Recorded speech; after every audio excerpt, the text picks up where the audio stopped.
Want to know how to sign in to Best Buy? Well, no worries. In this video, I'm going to show you an easy step-by-step guide on how you can do it.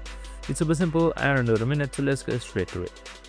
Now, first things first, simply open up your Best Buy application. So we have also created a video on how to install Best Buy on your phone, so make sure to watch it.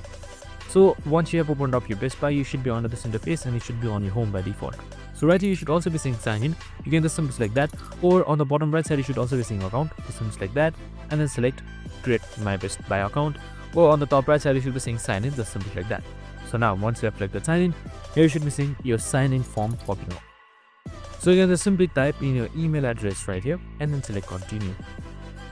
Now once I've selected continue, you need to just simply type in password, or you can just simply send a code to your email or your phone number, and that's it. Now once you have typed in your password, just simply select continue and you should be signed in. I hope this video helped. If it did, make sure to like, subscribe and tune in with us for more of these videos. See you in the next one.